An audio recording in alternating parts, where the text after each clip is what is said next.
the front end looked like the outgoing Corvette, the midsection looked like an Acura NSX, and then the tail section looked like a Camaro, and it looked like you literally just like hacked off those three cars and kind of put them together. Hey guys, this is Dan with Gears and Gadgets. Thanks for tuning in. So it's been, I want to say 2 weeks since I've even been on the bike. Well, it's been like 110 pretty much every day out here, and I've pretty much decided that I needed to be in my air-conditioned car because, well, when you're going back and forth between job sites and the office, you get back and you're just drenched in sweat, and not to mention it's incredibly difficult to cool down after you've been sitting in that kind of traffic and temperature. So the bike's just been parked and it kind of sucked. So today I knew that I really was going to be just in the office all day, and decided to take the bike. So what I wanted to do today was talk about the 2020 Corvette that was just released. My thoughts on that Vette. When I was 19, I worked at a car dealership, and that was a Chevy dealership, and I detailed cars, and it was a real fun job for a 19-year-old kid. And I recall the 2003 Corvettes were the 50th anniversary edition, and I recall those coming off the truck. And you know, as a 19-year-old kid at the time, you know, I remember those Vettes and being able to drive them very briefly, but you know, taking them for gas runs and stuff like that. Which, by the way, one day I took every Corvette off the lot to take to the gas station for gas runs, knowing that you weren't allowed to do it. I said, well, what are they going to tell me? You're not allowed to do it. And that's exactly what happened. I got like the fourth or fifth one out, and when I got back, they were like, what the fuck are you doing? And I was like, oh, I just had to go put gas in all of them. And they're like, you're not allowed to do that. And I was like, oh, okay, all right, whatever. But it was just like, it was just an excuse to do it. Oh, the joys of being young and dumb.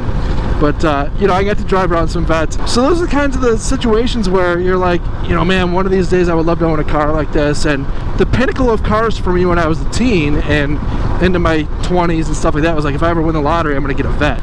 I watched that unveiling yesterday, and at first, my first thought when I saw that car was, I don't know if I like it. And the reasoning behind not liking it was just because the front end to me looked like the outgoing Corvettes, the midsection looked like an Acura NSX to me, and then the tail section looked like a Camaro, and it looked like you literally just like hacked off those three cars and kind of put them together. And I was like, yeah, it just looked weird. But most new vehicles have a little bit of like a break-in period when it comes to deciding whether you like them or not. I've learned that over the years. You might see something initially and then be like, yeah, you know, I don't like it, and then you know, a little while later be like, oh, I love it. It only really took me a day to look at the new Corvette and come around full circle and say, you know, I actually really do think it's a great car. How in the hell they are selling that thing for $60,000? I don't know how they're doing that. I mean, just a real quick look at that car. Like, it's an all aluminum frame. That's got to be, what, I don't know, 15 grand. They have some stamped carbon fiber pieces with the trunk lid and just throughout the car. I'm like, that's another, what, 10 grand? And then the powertrain's got to be another 10 grand. The interior alone has got to be like 15 grand, somewhere in that range. I'm like, I don't know how they're making any money on this thing. My only thought is, you know, and I understand, I don't know what those numbers are, but I just feel like $60,000, that car is a loser for GM, but a winner for car guys that can afford a $60,000 car. That cockpit on that Corvette is something that I think is awesome. I'm a huge fan of those driver-centric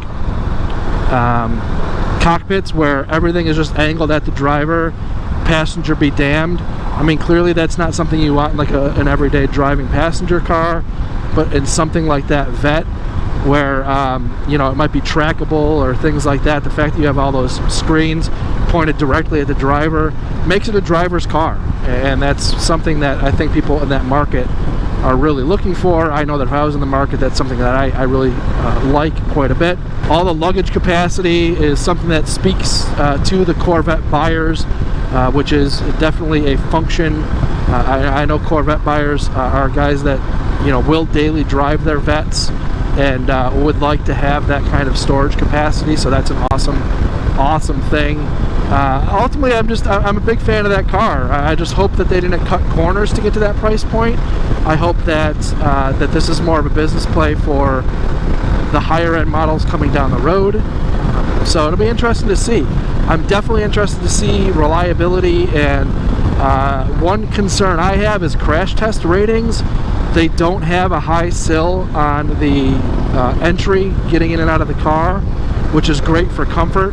I have a little bit of question about side impact type stuff.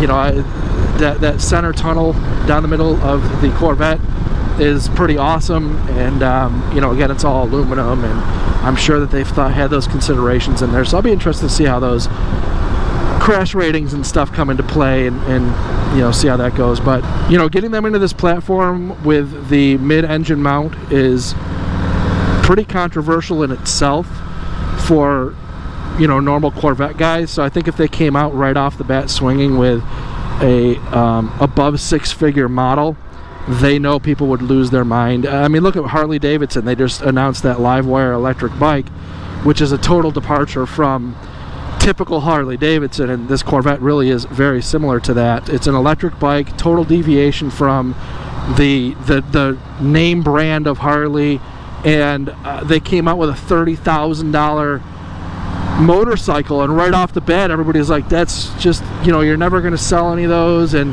people won't pay that price. Everybody lost their mind. And I think that's sort of kind of where GM is going with this Corvette play, is you can't come out of the gates selling a Corvette, which typically was an attainable sports car for your average, you know, somebody who's sort of kind of made it can get a Corvette, and you know, it was attainable for your average guy for the most part. You're not going to be able to come out and roll a car out that's 150 grand and just destroy that whole heritage of what that car and what that nameplate meant.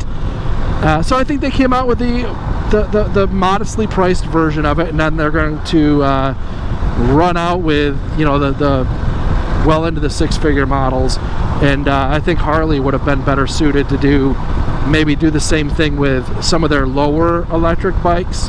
Come out and try to, you know, sprinkle some new stuff out there at an attainable price point, and then smack the hammer on, you know, the higher end one that people will pay for. But, you know, I'm not trying to draw a total linear correlation between those two products, but I do think it kind of explains why they come out with the $60,000 version that personally I do believe might even be you know, a break-even kind of play with some much higher end plays coming down the road.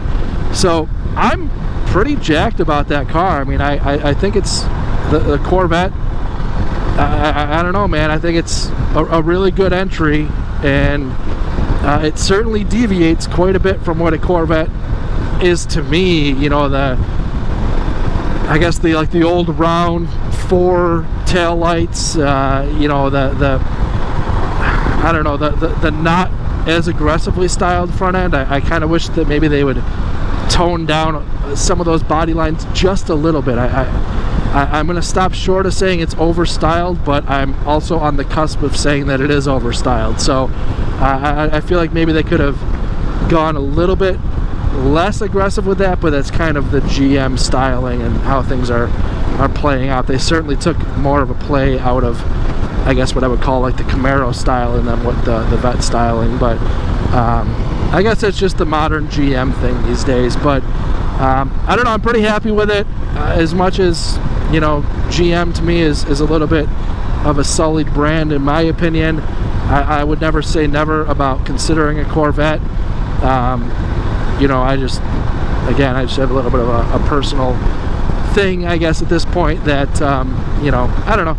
I like to consider myself a malleable kind of person when it comes to my mindset. I try not to be just, you know, real anti anything. So I'm looking at this with an open mind. That's my take on the 2020 Corvette. So guys, thank you very much for tuning in. Leave your comments down below. What did you guys think about that Corvette? And you know, let me know.